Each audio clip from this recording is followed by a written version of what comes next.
Good morning, Wabash. Speaking today at Pioneer Chapel will be Allison Clem with her talk titled Wabash College Philanthropy, Rooted in Love. Allison graduated Phi Beta Kappa from DePaul University in 2006 with a degree in political science where she was a management fellow.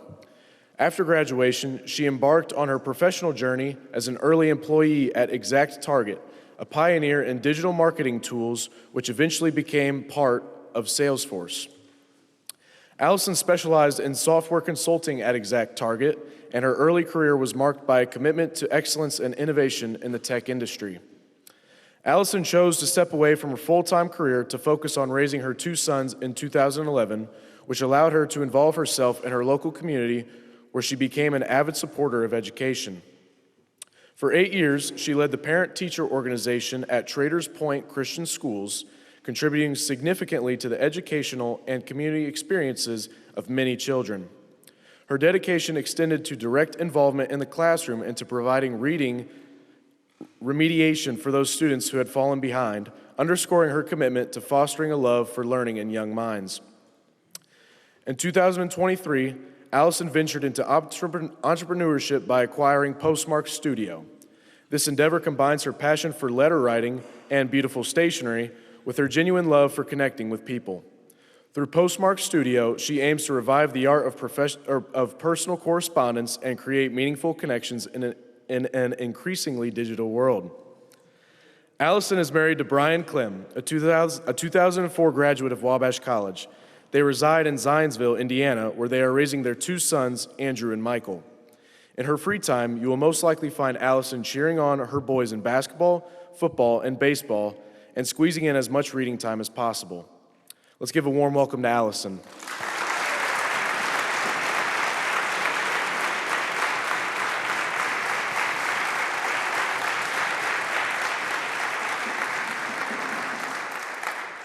Wow, good morning, Wabash College.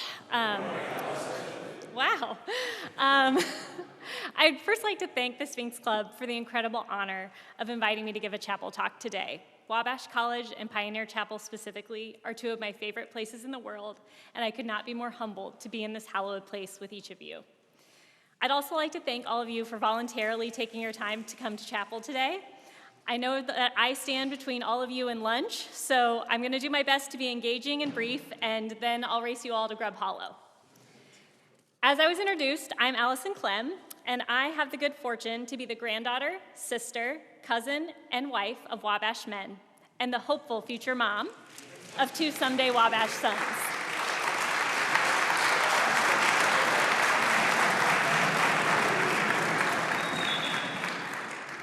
Today, I'd like to share part of my Wabash story with you.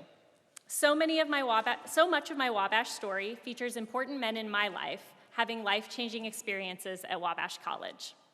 All of these journeys were made possible by the generosity and commitment of the Wabash community. A more recent chapter in my Wabash story is having the distinct privilege to serve on the Wabash Women's Collective.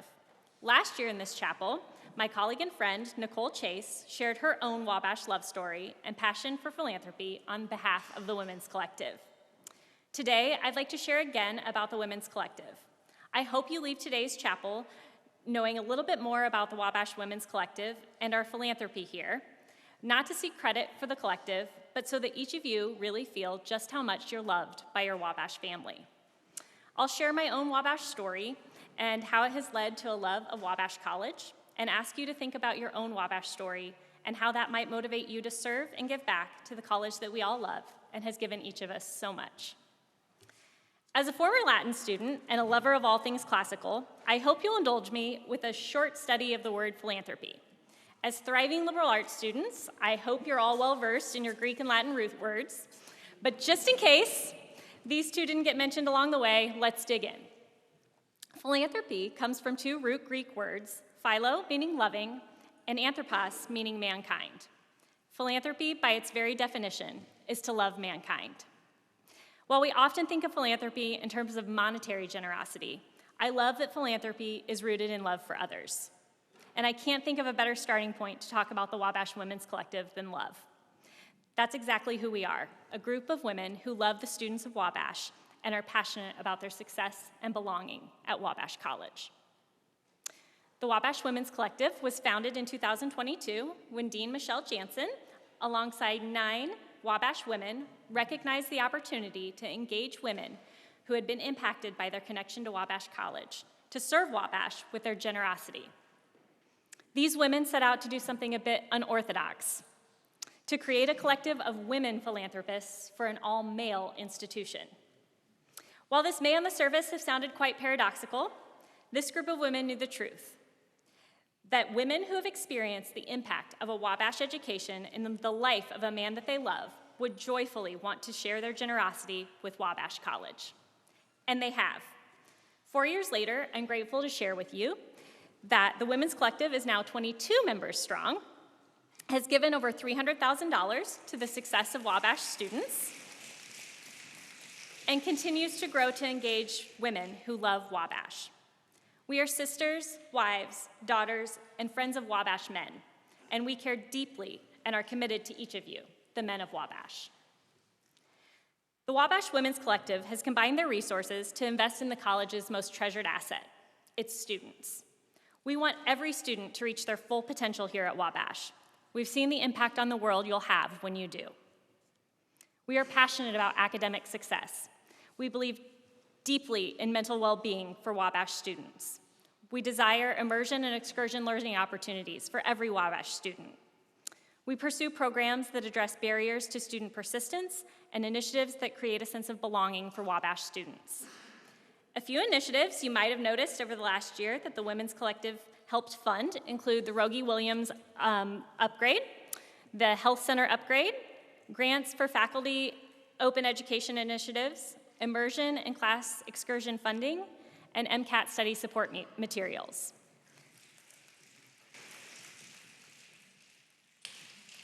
We know from the experiences of those we love from Wabash that these investments make a difference for each of you. Immersion learning happens to be near and dear to my heart, as the generosity of Wabash provided Brian, my husband, his first opportunity to ever fly. He took an immersion trip to Europe his junior year at Wabash, thanks to the generosity of Wabash.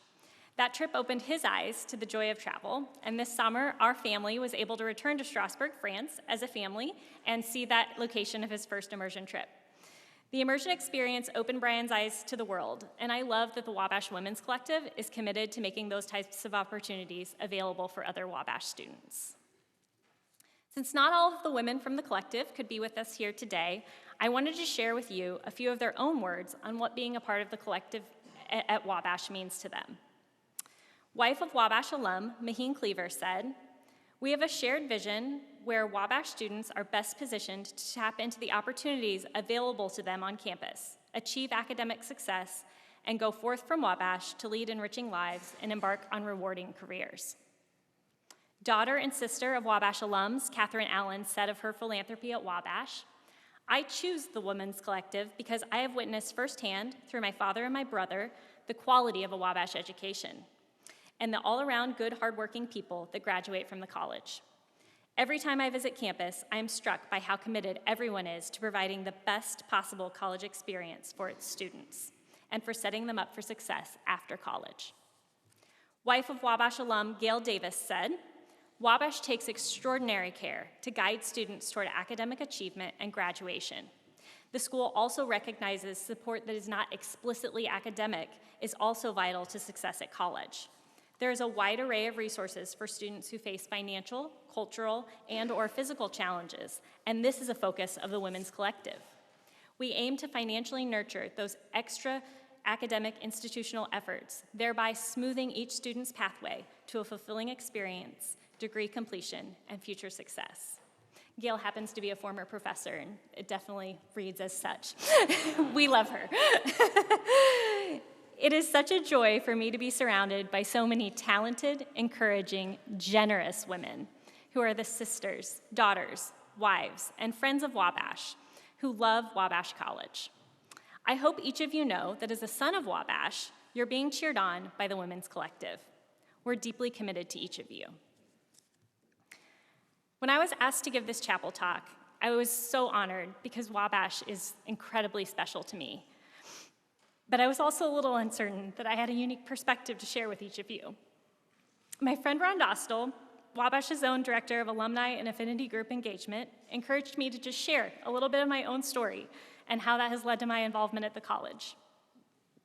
I hope this story might encourage you to reflect upon your own Wabash story and where that might lead you next. My Wabash story starts over 70 years ago when my grandfather, Robert Landis, enrolled at Wabash College as the first member of his family to attend college. He was the son of a school janitor and a homemaker mom, and he loved to play football, farm, and read.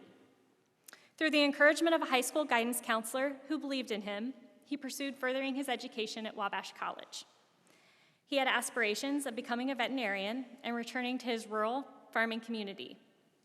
With scholarship aid from Wabash, he started in 1955 and joined the football team and Phi Gamma Delta fraternity.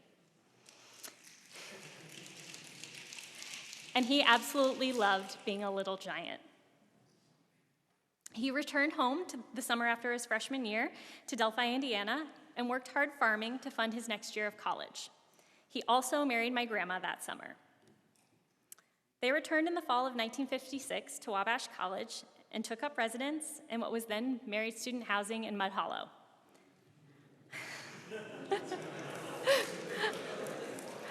If you haven't seen the pictures, they lived in yurts. You should check it out in the library. Unfortunately, that year, my grandma experienced a long illness, rendering her unable to work and help support them. Despite his financial aid, the financial realities of college and life forced him to make the difficult decision to discontinue his education at Wabash and return home to work and care for my grandmother. While this story may not be the hallmark success story that we would put on an admissions brochure, it is part of my Wabash legacy, and it's one I want to remember. My grandfather may not have been able to graduate from Wabash, but he always considered himself a proud little giant and held deep gratitude for his time here. He could have been disappointed about the lack of resources for him to finish, but instead he held reverence for the education that he did receive in the short time that he was able to be here. From the time I was a little girl, I knew from my grandpa that Wabash was a special place and it developed special men. My grandfather would go on to own his own business, grow his family, graduate 3 children from college, including 2 children with master's degrees, and 5 grandchildren, all graduating from college, including my younger brother, a proud little giant. This legacy, let's cheer for him. This legacy was a result of many sacrifices that my grandfather made throughout his life for the betterment of our family's future. While he never finished his own college education, he encouraged many young men to pursue their education at Wabash College, and he read nearly a book a day for the remainder of his life, deeply committed to being a lifelong learner. Throughout his adult life, as he was able, he made small financial gifts to the college that he had loved and that had invested in him. He embodied the spirit of hard work that is so evident in Wabash men. He taught all of his grandkids the adage by which he lived and led: to never ask someone to do something that you wouldn't do yourself. These weren't just words to him, but an ethos of being first to do an unpleasant task and the last to finish it. He was one of the smartest, most generous, and hardest working men I have ever known, and the true definition of a Wabash gentleman. It is my absolute honor to do my small part in the Women's Collective in hopes that no other young Wabash man will have to make the difficult choice that he made. It's one way that I get to honor the tremendous life of sacrifice and service to others that he lived. On a lighter note, when it was time for me to pursue my own college education, I knew Wabash wasn't in the cards for me for some unfortunately obvious reasons. So I did the next best thing and enrolled at the closest neighboring liberal arts college at the school that will remain unnamed in the walls of this chapel.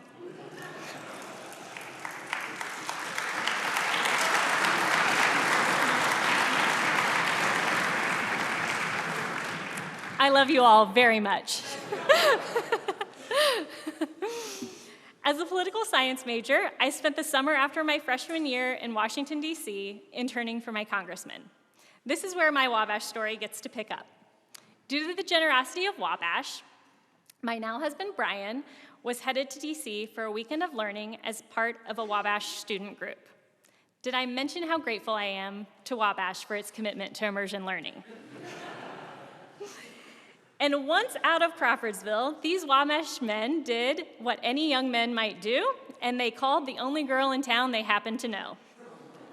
She happened to be my roommate and a fellow student from the unnamed institution, and we spent that weekend touring the sights of DC with that Wabash group, and I was immediately taken by their intellect and charm and their Wabash gentlemanly behavior.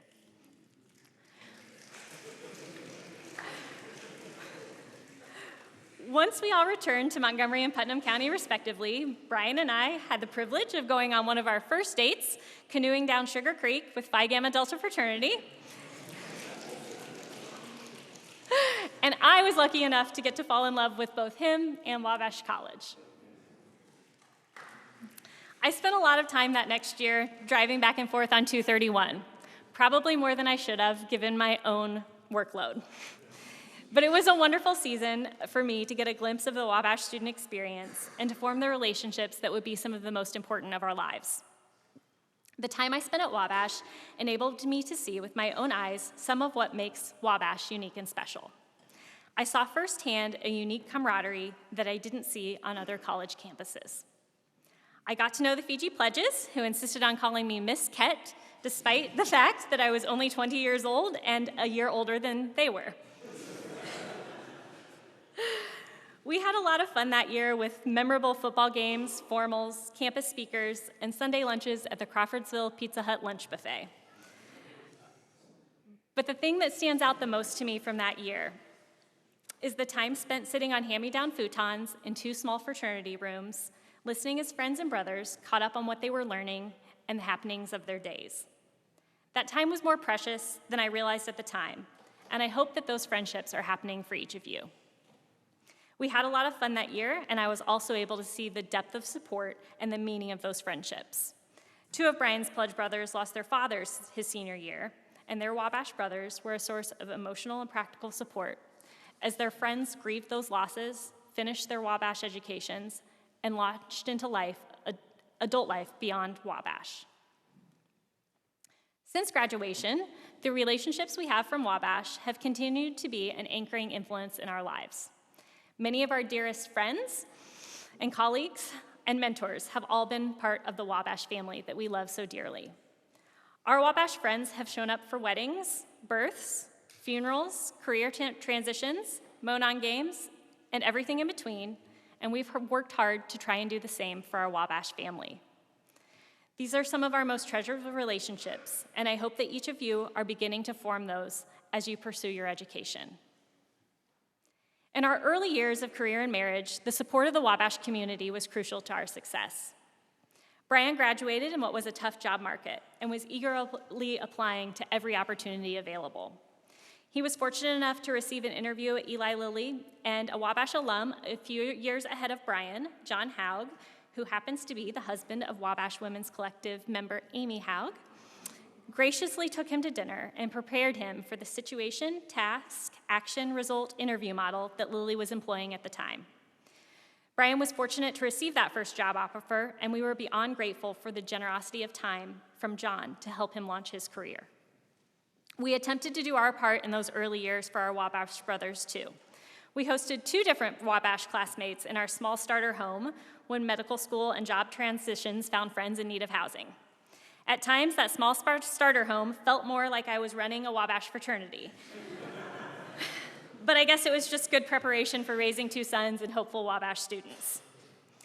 And with the hubris of the young and in love, Brian and I did our own part to help 2 different Wabash classmates find their own Wabash love stories, introducing them to their eventual wives. One, Kevin Meyer, who happens to be sitting on the front row. Make good friends, gentlemen, because you never know who might help you find love. You'll all be entering the season of life relatively soon, and I'd encourage you to lean upon, but also invest in this Wabash community. Perhaps our longest and dearest Wabash relationship is our friendship with Jane Davlin, fellow Wabash Women's Collective member, and her husband, Jim Davlin, Wabash trustee. They are a Wabash couple who exemplifies generosity to Wabash and its community. The Davlins have been a source of generosity and support for us for nearly 25 years, and they have modeled what it means to be a generous alum to Wabash for almost all of that time. Jim took Brian under his wing on his first day at Eli Lilly, and the providence of him taking us on completely changed our lives. Jim mentored Brian in his first finance role and helped him develop as a professional and invested in him personally. When Brian mentioned to Jim that I was applying for an internship my senior year of college for J-term, Jim picked up his phone on the spot and arranged an interview in true Jim Davlin style. And I subsequently got that first internship in the exact field I wanted to pursue. Jim didn't just vaguely offer to help us, he took action. When Brian and I got married, Jim and Jane gave us a generous monetary gift with the stipulation that we had to spend it on an experience on our honeymoon and tell them about it afterward. Things were very tight for us, and so that felt a little bit uncomfortable, but our honeymoon was sparse, and we were reviewing our checking account every day just to make sure that we would have enough money to finish the trip and make it home. So a little bit of extra money for that trip made a big difference. But what we remember more than the experience that they provided was that they were teaching us that it was most important to be investing in experiences with the people that we love, not just the things that we needed.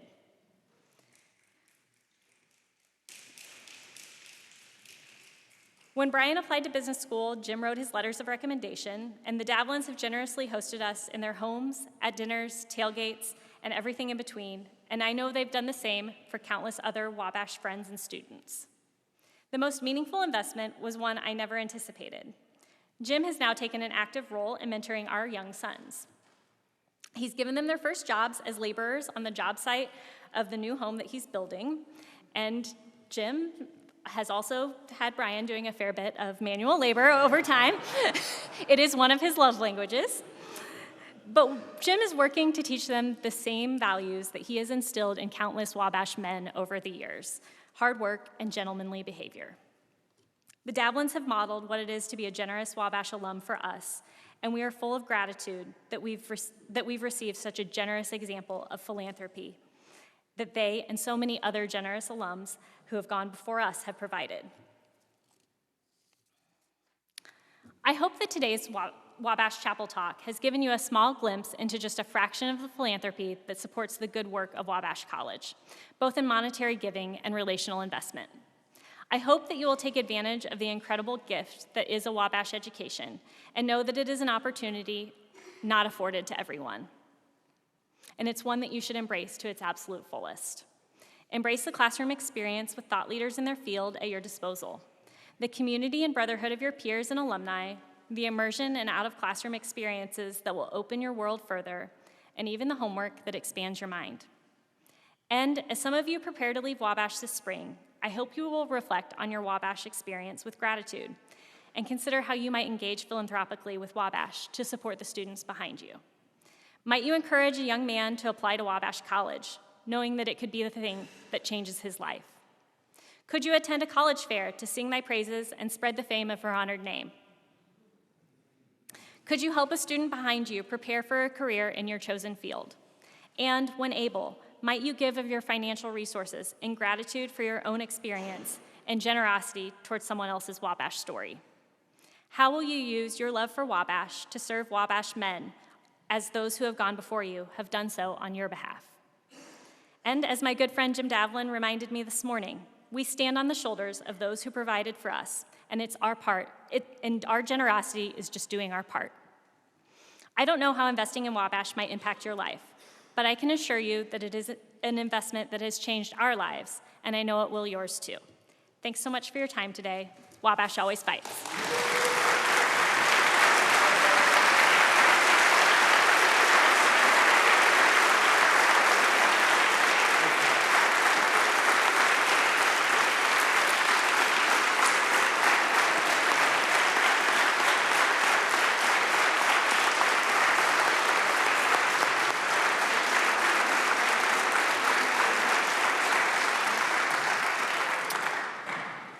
Before I get into final announcements, I would like to invite Hayden Luter to come up and inform us about some helpful spring break tips.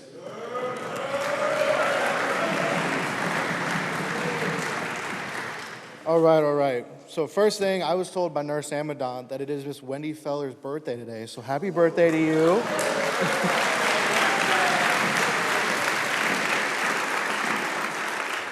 Really quick, thank you for the Sphinx Club for allowing me to drop these tips real quick. And on behalf of Wabash Wellness, the Student Health Center, and the Counseling Center, just a few spring break safety tips as you move into next week, wherever you decide to go. First off, the sun. Obviously, it's gloomy outside, but wherever else you might go, say Florida, Cancun, wherever it is, it's hot. The sun is dangerous. Just one bad sunburn can actually cause major skin cancer and increase the risk of it. So make sure you're taking care of yourself, putting sunscreen on. It's about a shot glass worth to cover your whole body if you have a swimsuit on. When it comes to drugs and alcohol, make sure you're taking care of yourself. Don't leave your drinks unattended. Watch your drinks get made. If anything, get more of a bottle or a can versus making a mixed drink. Make sure that you eat something before you go out to drink, and make sure you're eating and drinking water before, during, and after to maintain positive health. Try not to binge drink so much. You know, the average is about 5 drinks within 2 hours for a male. Let's try and reduce that down to keep our bodies safe.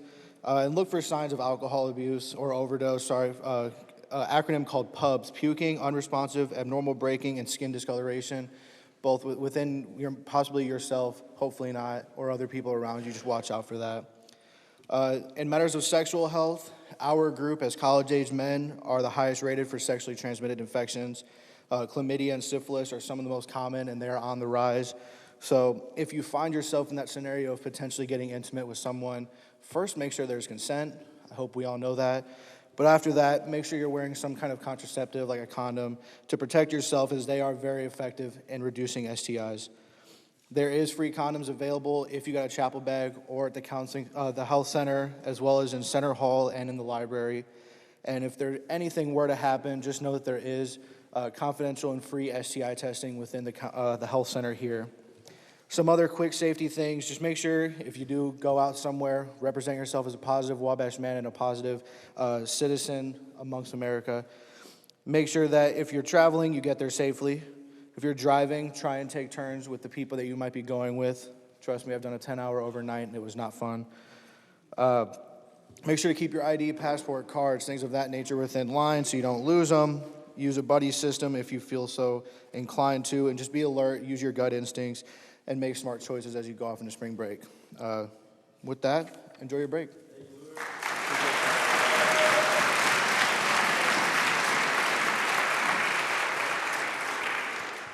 Few final announcements.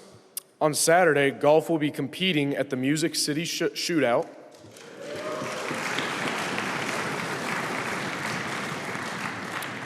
Lacrosse has a game at Franciscan.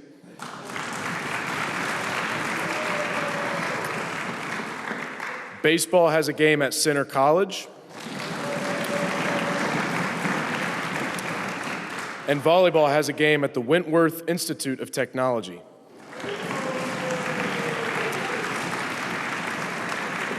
Good luck to all those competing. Wabash always fights.